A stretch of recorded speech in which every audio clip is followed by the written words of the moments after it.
Hello students, today is a little bit lighthearted, a little bit of fun today, with a little bit of a holiday twist at the end for us all.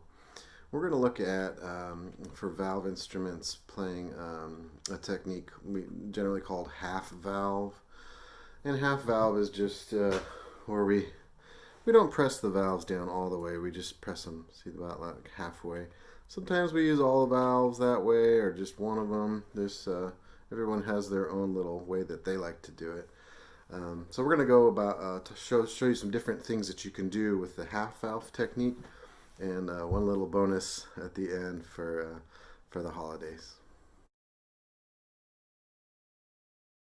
All right, to start with, let's talk a little bit about the physics of the valves, the physical components to this. And to show you how this works, if you've ever taken out your valves, and I'm sure you all have by now, you notice there's these little ports in there, right? And if you've ever put your valves in wrong, you know what it feels like when when the ports don't line up exactly. It makes the trumpet kind of weird to play. Some of the notes don't come out very well. Let's discuss what's happening here. You can do this by yourself too, but I'm going to show you. This is the second valve slide. I'm going to pull that out real quick and show you what it looks like. This is the only valve this really works on. Hopefully you can see in there.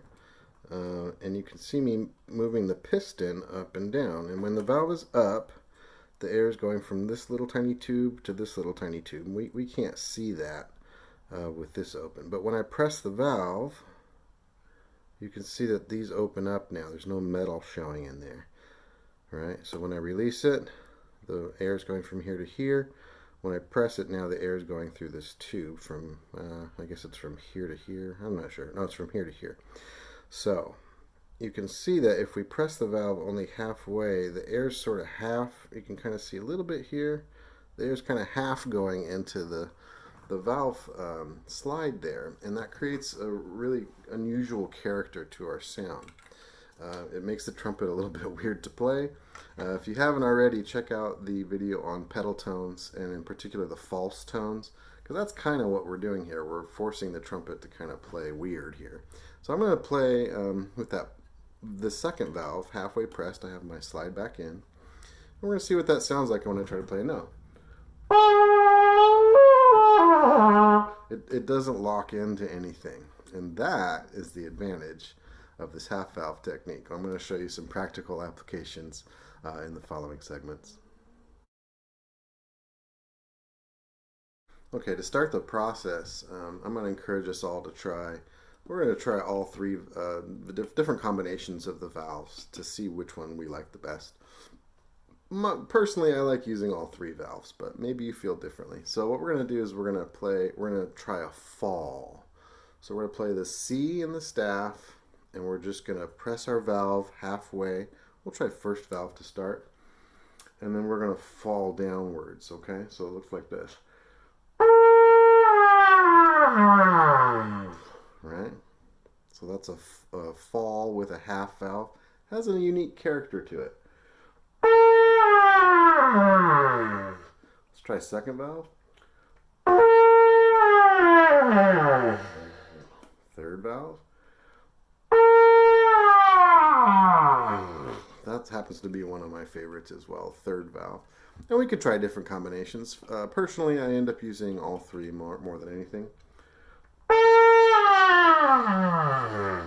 The third valve works great. So the fall, half valve fall, it allows us to play notes kind of in between other notes where we can't really do that with the valves fully pressed. If I do a fall without doing the half valve,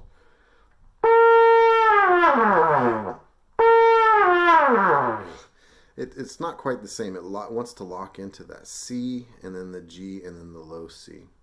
And especially the less experience you have, the more those notes are going to pop out for you. So the half valve is a great way to get that effect. Okay. In the next segment, we'll look at going up, which is a little bit different.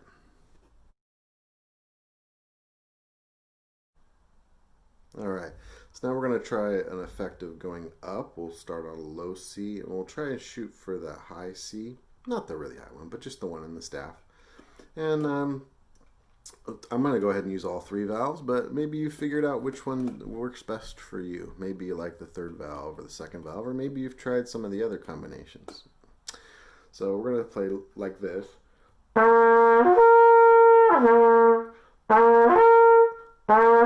we're going to do it with the half valve, which will allow us to get what's called a glissando effect, a very smooth movement from note to note.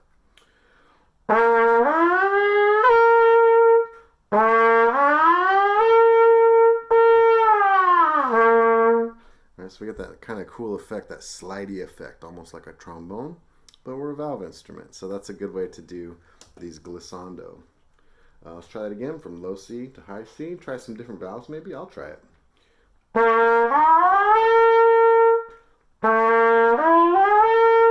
don't know if I like that one, but maybe you do. I think of the single valves, my favorite is third valve, but I kind of like using all three.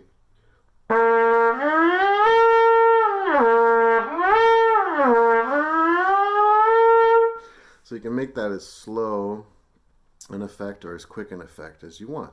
And that goes both for the ascending glissando or the descending fall, we usually call that, or a spill sometimes. It depends. Composers have all kinds of different names for this effect. All right. So in the next segment, I'll show you some just different kind of special effects that we can do with this before we hit on the final one. All right, so the next effect we're going to look at a little bit.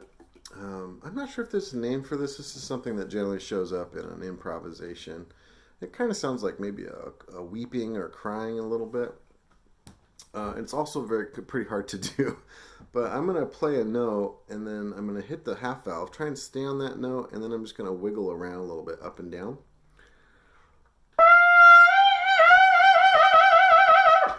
And so it still sounds like a trumpet, but it's definitely almost a muted effect. And it sounds a little, I don't know, it's a very powerful effect.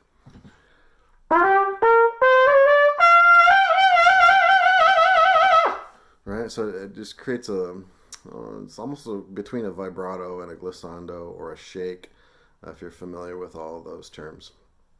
Just kind of a fun thing to do, right?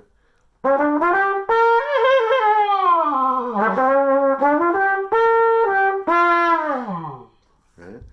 So there's all kinds of different ways that we can use this special effect. In the final segment, we're going to talk about something special. It's a little bit of a holiday special.